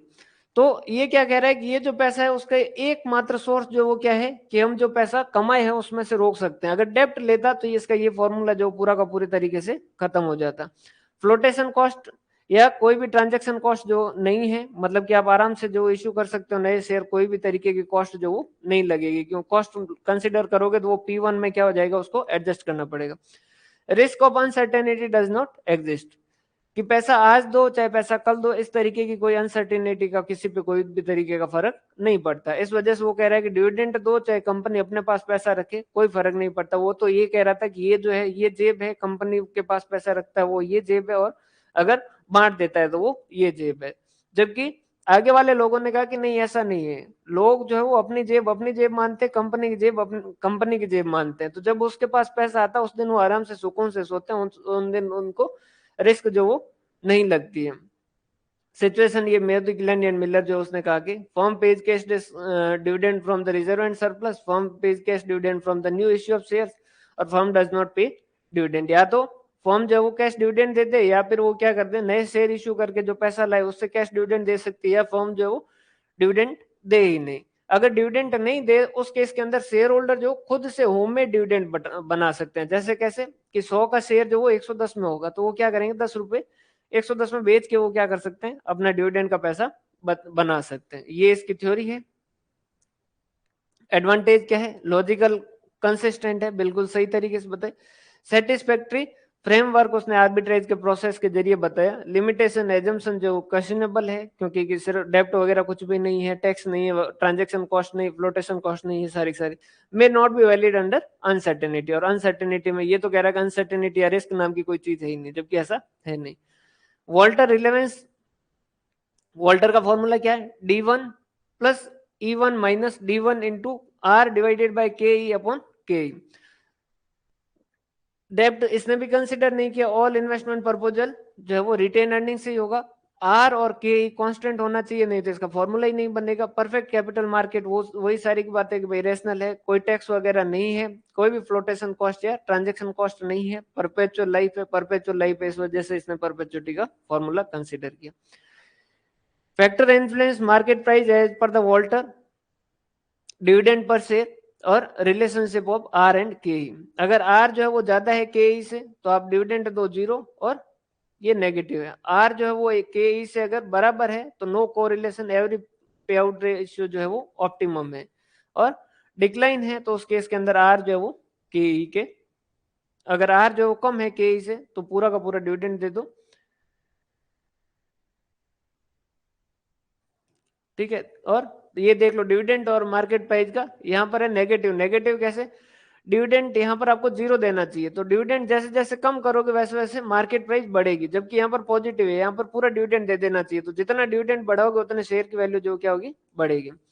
Simple to understand, can predict different possible market price under different situation, limitation, does not consider all the factor और ignore such factor as taxation और various legal and contractual obligation. उसके बाद में Gordon आया। Gordon जो है वो दो है, गॉर्डन ने एक पहले दी और फिर जो गॉर्डन ने उसको गॉर्डन में बर्ड इन हैंड थ्योरी और दी। वही देखो तीनों ने जो है वो डेप्ट को कंसीडर नहीं किया है, कोई भी डेप्ट नहीं है। RIRR जो है वो कांस्टेंट है, के जो है वो कांस्टेंट है, रिटेंशन रेशियो जो कांस्टेंट है, नहीं तो इसका फॉर्मूला ही नहीं बनता। ग्रोथ रेट इज, देखो लिमिटेशन जो है आप सॉरी ये एजम्पशन जब भी देखो ना तो एजम्पशन के वक्त फॉर्मूला साथ में रखो, क्योंकि सीधी सी बात है भाई, अगर मुझे किसी चीज के पक्ष में कुछ बात करनी है तो मैं क्या करूंगा, या मैं कोई फॉर्मूला दूंगा तो उस फॉर्मूले में जो जो चीजें काम की होगी वो सारी सारी चीजें मैं क्या करूंगा, पहले से ही उसके बारे में बता दूंगा भाई ये चीजें मैं मान रहा हूँ, नहीं तो मेरा फॉर्मूला जो क्या होगा, फेल हो जाएगा। तो अब इसके फॉर्मूले में जो जो चीजें वो तो इसने इसकी एजम्पशन में आएगी। बाकी सारों में भी देख लो लगभग सही यही करते हैं, चाहे इसमें देखो चाहे ईओ की वगैरह के जहां फॉर्मूले है वहां पर देख लो। Growth rate is also constant, K E जो है वो जी से ज्यादा होगी, मतलब कि कॉस्ट ऑफ इक्विटी जो ग्रोथ से ज्यादा होगी। अब ये क्या कारण था इसका कहने का, कि अगर जी जो है वो ज्यादा होगी तो उस केस के अंदर जैसे क्या हो जाएगा 10 डिवाइडेड बाय के ई 0.10 और ये ग्रोथ रेट 0.12 आ जाए तो ये क्या हो जाएगा 10 डिवाइडेड बाय -0.02, जबकि फिर वैल्यू जो वो माइनस में आ जाएगी तो ये तो गलत हो जाएगा। ऑल इन्वेस्टमेंट प्रपोजल जो वो रिटेन अर्निंग से ही होते हैं, तो E1 1 - b डिवाइडेड बाय के ई माइनस जी कर दो, या फिर E1 इंटू 1 - b मतलब कि रिटेंशन रेशियो 1 - रिटेंशन रेशियो मतलब कि ये D1 आ जाएगा। IRR और के ये सेम टू सेम बातें इसने वापस की। The bird in hand theory, वही थ्योरी जो है उसने वापस इसको वही मेरन गॉर्डन जो है इसने वापस जो इसको एक्सप्लेन किया, उसने उस थ्योरी को रिवाइज किया और उसने कहा कि कुछ बातें इसने और जोड़ी। इसने कहा कि इन्वेस्टर जो वो रिस्क एडवर्स है, मतलब कि इन्वेस्टर जो वो रिस्क लेना पसंद नहीं करते हैं। जिस दिन उनके पास पैसा जेब में आ जाएगा ना उस दिन उनको शांति हो जाएगी, उस दिन उसकी रिस्क जो वो कम हो जाएगी। तो investor put A premium on certain return and discount on uncertain return, कि भाई अगर आपका पैसा जो फिक्स है और वो दे दिया जाए तो उसके लिए वो क्या करेंगे, कुछ एक्स्ट्रा अमाउंट जो देने के लिए तैयार हो जाएंगे। Gordon argues that the what is available at present is preferable to what is available in future, कि भाई भविष्य क्या है पता नहीं, कल को आगे वाला मना कर दे हाँ कर दे जैसी उसकी इच्छा। भाई सीधी सी बात है, अगर पैसा देना है तो आज ही दे दो, कल क्यों दे रहे हो। तो ये कहता है कि भाई इन्वेस्टर जो वो रेशनल है वो पैसा आज के टाइम में लेना ज्यादा पसंद करता है। फॉर्मूला वो का वही है, फॉर्मूले में कोई भी तरीके का चेंज नहीं है, समझ पा रहे बात, बस ये लिखा हुआ अलग अलग तरीके से, बाकी जो है लिखा हुआ वो सेम टू सेम है। ये D0 इंटू 1 + d कर दो तो मतलब D1 है, वहां पर जो कैसा लिखा है E1 इंटू 1 - b, तो अल्टीमेटली वो का वही फॉर्मूला, फॉर्मूले में कोई भी तरीके का चेंज नहीं है, बस इसने कुछ ये जो चार बातें वो एक्स्ट्रा कही कि भाई इन्वेस्टर जो वो रेशनल है वो पैसा जल्दी लेना पसंद करता है। सेम है फॉर्मूला जो वो सेम है, ये फॉर्मूला लिख दो या ऊपर वाला फॉर्मूला लिख दो, फॉर्मूला जो है वो सेम ही है भाई, यही फॉर्मूले जो इसको आपने उसने वहां पर क्या लिखा था,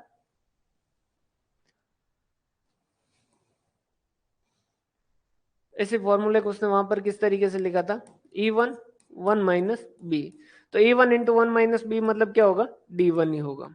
क्लियर है, तो वो सेम टू सेम ही फॉर्मूला लिखा था, के - g जो है वो सेम यही फॉर्मूला लिखा था, बस उसको लिखने का तरीका उसका अलग था। डिविडेंड डिस्काउंट मॉडल, अगर जीरो ग्रोथ है तो सीधा D1 डिवाइडेड बाय के, अगर कांस्टेंट ग्रोथ है तो ये और ये तो ये। एडवांटेज क्या है, ये एक यूजफुल जो है वो मॉडल है that relates the present stock price to the present value of its future cash flow, सारे फ्यूचर कैश फ्लो उनकी प्रेजेंट वैल्यू जो वो ले आओ। इजी टू अंडरस्टैंड है। लिमिटेशन क्या है, डिफिकल्ट टू कैलकुलेट एक्यूरेटली, क्योंकि भाई फ्यूचर के अंदर प्रिडिक्ट कैसे करेंगे। और उसके अलावा ट्रू इंट्रिंसिक वैल्यू जो अब कल को डिविडेंड कितना देंगे, 10 साल बाद डिविडेंड कितना देंगे, वो सारा कैलकुलेशन जो मुश्किल है। ग्रान और डॉड ने दिया था, अब जो है वो more weight on dividend than retain earning, तो उसने कहा कि D+E डिवाइडेड बाय 3 कर दीजिए। और ट्रेडिशनल मॉडल या लिंटर्स मॉडल जो उसने कहा 2 पैरामीटर्स, इसने कहा कि भाई इसने ये नहीं कहा कि शेयर की वैल्यू क्या होगी, इसने जो डिविडेंड कितना देना चाहिए इसके ऊपर बात की। उसने कहा कि टारगेट पे आउट रेशियो रखिए अपना, और spread at which current dividend adjust to the target, और आपका जो भी करंट डिविडेंड है उसमें क्या करो कुछ ही एडजस्टमेंट करो, क्योंकि इसने कुछ एजम्पशन ली थी। एजम्पशन में क्या लिया था, firm have long term dividend payout ratio, firm maintain a fixed dividend payout over a long term. अगर मैच्योर कंपनी है तो वो स्टेबल अर्निंग होगी और वो हाई पे आउट देगी, और ग्रोथ अगर कंपनी है तो वो रिक्वायर मोर फंड और वो लो डिविडेंड देगी। इसका कहने का मतलब क्या है कि भाई जो कंपनी के मैनेजर है ना, वो नॉर्मली डिविडेंड के अंदर चेंज करने में ज्यादा इच्छुक रहते नहीं है, क्योंकि अगर जैसे आज प्रॉफिट ज्यादा हुआ और एकदम से इस साल आपने डिविडेंड ज्यादा दे दिया, इस साल तो शेयर की वैल्यू बढ़ जाएगी, लेकिन अगले साल वापस प्रॉफिट कम हो गया तो डिविडेंड कम दोगे तो उस केस के अंदर शेयर की वैल्यू वापस पूरे बहुत ही बुरे तरीके से गिरेगी। इस वजह से इसने कहा कि मैनेजर हमेशा चाहता है कि भाई ये कांस्टेंट अमाउंट दे और उसके अंदर बहुत कम जो चेंज करें। तो मैनेजर जो क्या होता है, इसने कहा मैनेजर जो more concern with changes in dividend, वो डिविडेंड में चेंज करना चाहते नहीं। Dividend changes follow a long run sustainable earning. Dividend में चेंज जो है तभी करना चाहिए जब आपको लगे कि भाई हाँ अब ये जो नए तरीके की एक आपकी अर्निंग का सोर्स आ गया और इस वजह से जो वो आप सस्टेन कर पाओगे ये अर्निंग, कि भाई ये जो अर्निंग जैसे 20% बढ़ी है, ऐसा नहीं कि इस साल बढ़ी अगले साल वापस रिवर्स भी हो सकती है, ये कंटिन्यू अगर चलती है तो ही वो जो वो चेंज करना चाहेंगे। Manager are unwilling to affect dividend changes that may have to be reverse, और वो इस तरीके का कोई भी चेंज नहीं करना चाहेंगे जो आगे जाके रिवर्स करना पड़े। तो इन्होंने कहा कि मैनेजर तुम्हें कितना डिविडेंड देना चाहिए, तो तुमने पिछले साल कितना दिया था, इस साल आपकी अर्निंग कितनी, उसका टारगेट पे आउट रेशियो माइनस D1, कि भाई इस साल मैंने 10 कमाए और उसका 60% देता हूँ, 10 इंटू 60% 6 रुपए। 6 रुपए में से आपने पिछले साल कितने दिए थे, हमने कहा 5 रुपए, तो उन्होंने कहा कि 1 रुपया तो ये बढ़ो और उसके अलावा एक एडजस्टमेंट फैक्टर से मल्टीप्लाई कर दो, कि भाई पिछले साल जैसे 4 रुपए दिए थे तो उन्होंने कहा कि ये तो 4 देने ही है, उसके अलावा इस साल आपकी अर्निंग कितनी हुई, हमने कहा 10 रुपए, उनका टारगेट पे आउट रेशियो कितना, हमने कहा 60%, तो कि 6 रुपए दो। 6 रुपए में से 4 रुपए आपने पिछले साल दिए थे, तो आप 2 रुपए मतलब कि और बढ़ाओ और इस 2 रुपए को एडजस्टमेंट फैक्टर से मल्टीप्लाई करो। अब लोगों ने कहा एडजस्टमेंट फैक्टर क्या है, तो इसके बारे में इसकी ज्यादा जो है वो बता नहीं पाया, और ये एक आर्बिट्रेरी नंबर है, तो मतलब कि तुक्का लगा है एक तरीके से। तो does not offer a market price for the shares और adjustment factor is an arbitrary number. Adjustment factor जो एक तरीके से आर्बिट्रेरी नंबर है, उसका कोई भी फिक्स जो फॉर्मूला है नहीं बताया कि भाई इस तरीके से आप एडजस्टमेंट फैक्टर जो है वो कैलकुलेट करो। क्लियर है ये? तो ये है आपकी सारी की सारी डिविडेंड डिसीजन।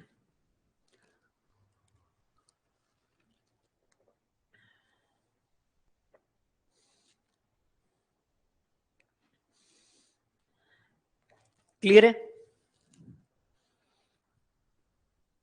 तो भाई यहां तक का जो वो देखिएगा, और कोई डाउट हो तो बताइएगा।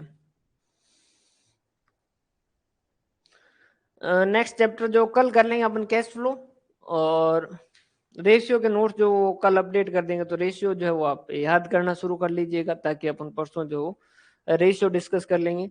और कौन सा बचेगा?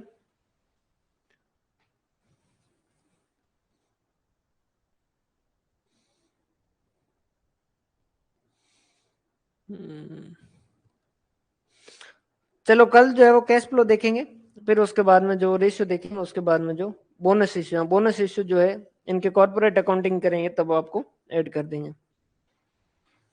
बहुत बहुत धन्यवाद। हंसते रहें, मुस्कुराते रहें, पढ़ते रहें। और कोई डाउट आए, और जो क्वेश्चन एमसीक्यू दिए जा रहे हैं उनको आप प्रैक्टिस करना शुरू कर दीजिएगा, और कोई डाउट आए तो आप भेजते रहिएगा ना। हाँ, कैश फ्लो फंड फ्लो जो है वो अपन कैश फंड फ्लो तो कुछ है ही नहीं, वो तो कैश फ्लो का ही एक पार्ट ही है। कैश फ्लो वाले चैप्टर के अंदर लास्ट में 5 मिनट बाद जो फंड फ्लो की होगी। क्लियर है? बहुत बहुत धन्यवाद। हंसते रहें, मुस्कुराते रहें। ओके।